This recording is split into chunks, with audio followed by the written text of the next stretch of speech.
bienvenue à tous. Aujourd'hui, on part à la découverte de Nishi-Sugamo, à Tokyo. Un quartier qui a l'air tout calme comme ça, mais qui cache pas mal d'histoires et de secrets. Tout à fait.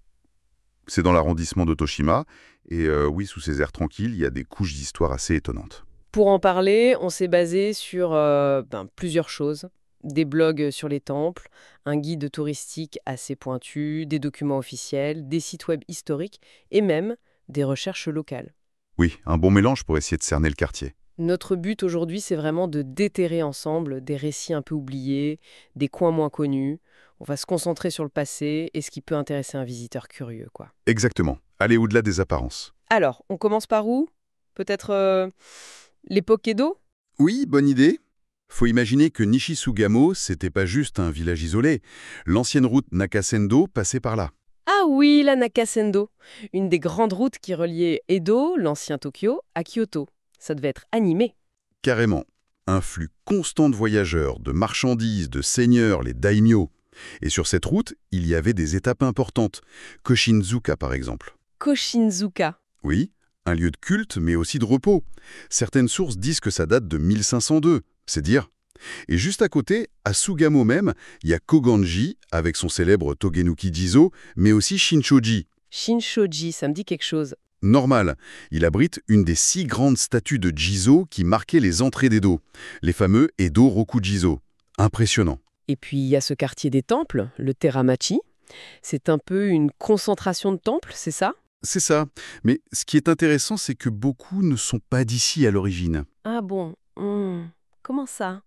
Pas mal de temples ont été déménagés depuis le centre d'Edo, surtout aux époques Meiji et Taisho, pour fuir les incendies ou pour laisser la place à l'urbanisation moderne. D'accord. Comme Shozuin, par exemple? Exactement, venu de Shitaya. Et c'est là que ça devient vraiment intéressant. Ah ouais. Parce qu'avec les temples, les histoires ont voyagé aussi. Ah, je sens qu'on arrive à quelque chose. Parlons de Sayoji. Sayoji, alors. Son surnom, c'est Nagekomi-dera, le temple où l'on jette les corps. Oula, c'est assez direct comme nom. Oui, un peu glauque, hein. Il partageait ce surnom avec Jokanji Aminowa.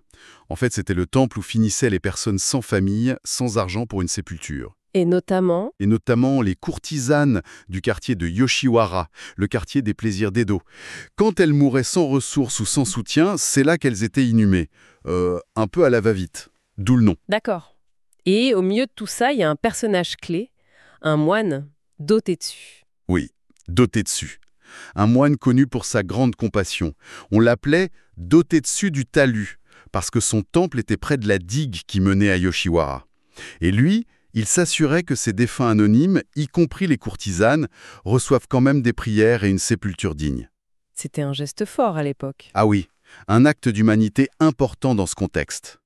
Et c'est à Saihoji qu'est enterrée une figure quasi mythique de Yoshiwara, Takao Tayu. Takao Tayu. J'ai lu ce nom. C'était pas n'importe qui, hein? Non. Les Tayu, c'était le top du top des courtisanes.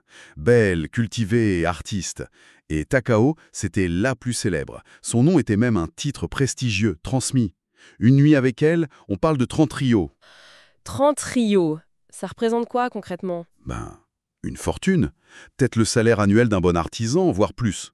Seuls les plus riches et puissants pouvaient espérer la rencontrer.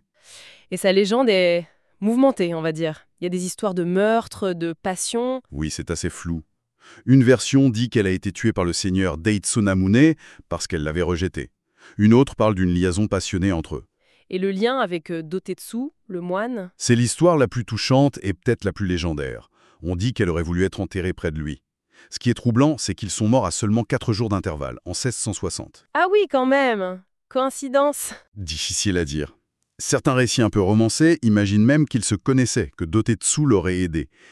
Quoi qu'il en soit, le fait est là. Leurs tombes sont côte à côte. Et ces tombes, elles ont quelque chose de particulier avec des statues Jizo? Oui, 2 statues Jizo.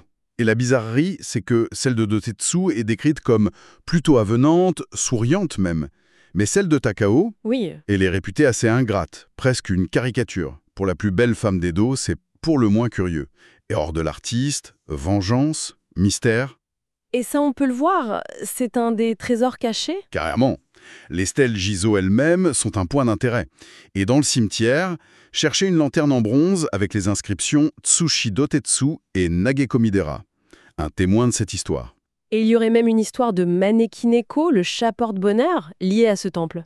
Oui, encore une légende urbaine, liée à une autre courtisane, Usugumo Dayu. Son chat l'aurait sauvé d'un serpent. Le chat aurait été tué par erreur ensuite, puis honoré. Décidément, ce temple est un vrai nid à histoire. Fascinant. On reste dans le quartier des temples, Sem. Parce qu'il y a une autre histoire, plus sombre celle-là, au Myōgyoji, Ah oui, la tombe d'Iwasan? Oiwa, l'héroïne de la pièce de kabuto d'horreur Tokaido Yotsuya Kaidan. Exactement. La pièce de fantôme la plus célèbre du Japon, sans doute. L'histoire terrible d'une femme trahie, défigurée, assassinée, et dont le fantôme revient se venger. Et on raconte que sa malédiction, elle n'est pas restée sur scène. C'est ça. La légende dit qu'elle a longtemps tourmenté les acteurs qui jouaient la pièce, et même le temple lui-même. Des accidents, des maladies. Flippant. Et comment ça s'est arrêté alors? Apparemment, les problèmes auraient cessé quand on lui a accordé, à titre posthume, un nom bouddhique très prestigieux, avec le titre honorifique Shōin. Normalement, c'est réservé aux nobles ou aux très grands donateurs, et ça coûtait très cher. Intéressant. Donc les sources laissent entendre que c'était peut-être une sorte de transaction pour calmer les esprits. Ou les vivants. Disons que ça pose la question, oui. C'est une interprétation possible. En tout cas, aujourd'hui, la tombe d'Oiwa est un lieu de pèlerinage. On y trouve aussi une statue de Jogyo-sama, un bodhisattva qu'on arrose d'eau pour se purifier au guérir. D'accord. Bon, après ces histoires assez intenses, il y a d'autres personnages intéressants dans le coin. Oui, heureusement, c'est pas que des drames. Au Seiyunji, par exemple, il y a la tombe de Shinmon Tatsugoro. Shinmon Tatsugoro, ça me dit rien, ça. Ah, mais c'est un personnage haut en couleur, fin de l'époque Edo. À la fois chef des pompiers d'Asakusa, un poste super important, mais aussi chef de bande, un genre de caïd local. Et il a fini garde du corps du dernier shogun, Tokugawa Yoshinobu, pendant sa retraite. Une vie de film. Incroyable. Et au Zen-Ikkyoji, il y a une statue particulière. Oui, une statue d'Enma, le juge des enfers dans le bouddhisme. Elle est impressionnante. C'est l'une des 3 plus grandes d'Edo. Assez saisissante. Et ce n'est pas tout pour Zenyoji. Non, il y a aussi la tombe d'Ogata Kenzan, un artiste majeur, potier, peintre de l'époque Edo. Sa tombe est même classée site historique par la ville de Tokyo. Pas mal. Et j'ai lu un détail plus léger, des vieilles pompes à eau manuelles. Ah oui, ça c'est sympa. Dans la cour de plusieurs temples, on peut encore voir ces vieilles pompes en fonte. Certaines fonctionnent même encore. C'est un petit rappel d'une époque où l'eau courante, c'était pas automatique, même à Tokyo. Charmant, bon, on change complètement de sujet et d'époque, on passe à un chapitre plus sombre, la prison de Sugamo. Oui, un lieu qui a vraiment marqué le XXe siècle.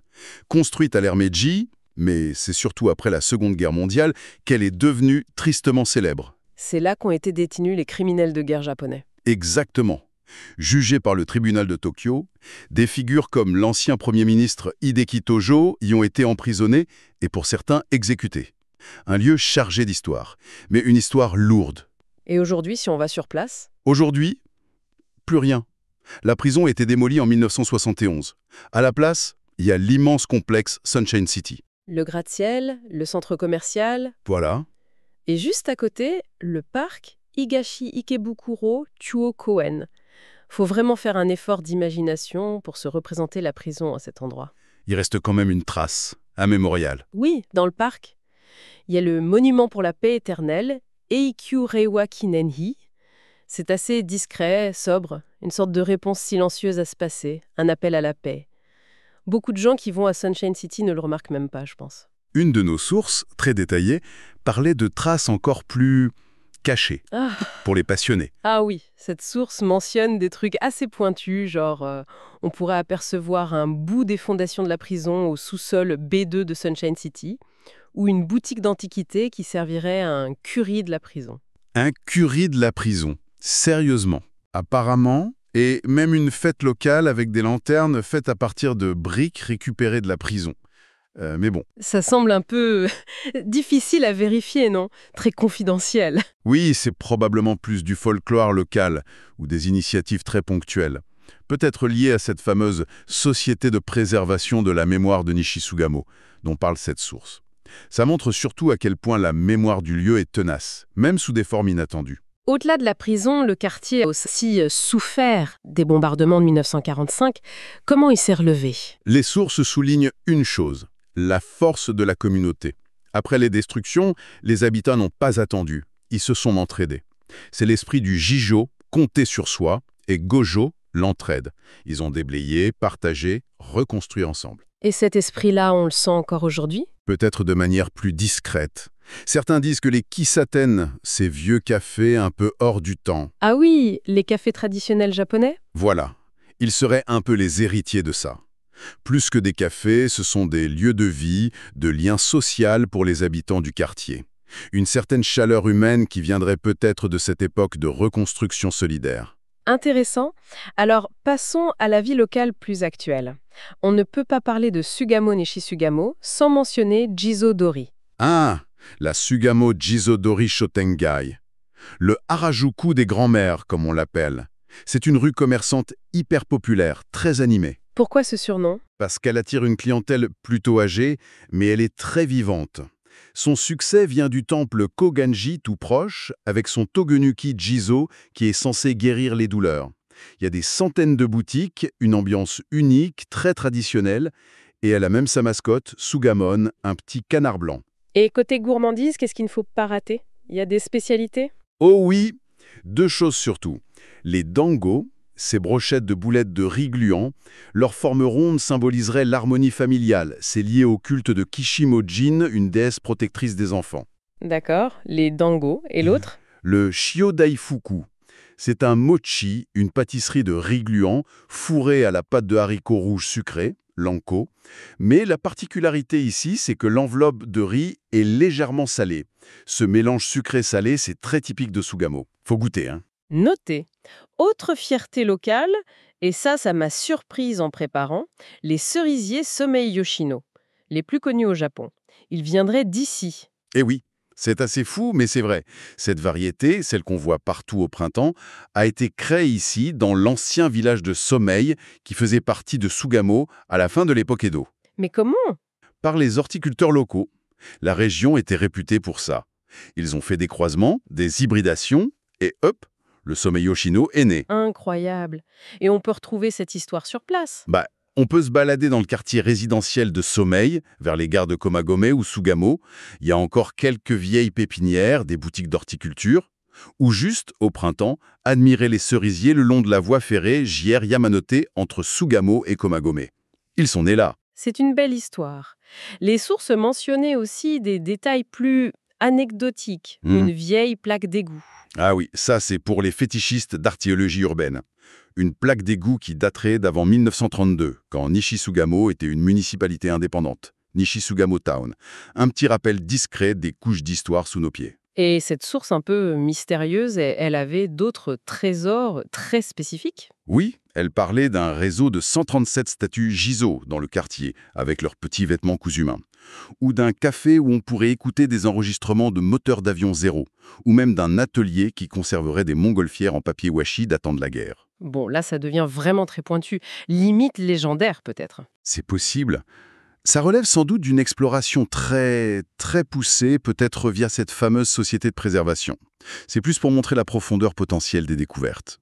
On arrive au bout de notre voyage à Nishisugamo. Des courtisanes, des fantômes, une prison, des cerisiers, des mochis salés. Qu'est-ce qu'on retient de tout ça finalement, hein? Ce qui frappe, je trouve, c'est ce mélange constant. Une histoire parfois très dure, dramatique, Sayoji, Oiwa, la prison, qui coexiste avec un présent plutôt paisible. Un fort esprit de quartier, des traditions bien vivantes, comme à Jizodori. C'est un quartier à double, voire triple fond en quelque sorte. Exactement. Il y a les sites connus et puis toutes ces histoires, ces détails cachés qui demandent juste un peu plus d'attention, de curiosité. Ça montre bien que même un quartier qui semble ordinaire au premier abord peut être plein de récits extraordinaires. Ça donne envie de regarder autour de soi différemment, non? Tout à fait. Et pour finir sur une petite note de mystère, cette source un peu à part, chuchotements et échos, elle termine en parlant de cette fameuse société de préservation de la mémoire de Nishisugamo. Oui, Et elle mentionne un signe de reconnaissance pour les initiés, porter une fleur de vesse chinoise blanche. Un faux ou un tox, difficile à dire. C'est une petite énigme laissée en suspens, une invitation peut-être pour ceux qui voudraient creuser encore plus loin dans les secrets de Nishisugamo.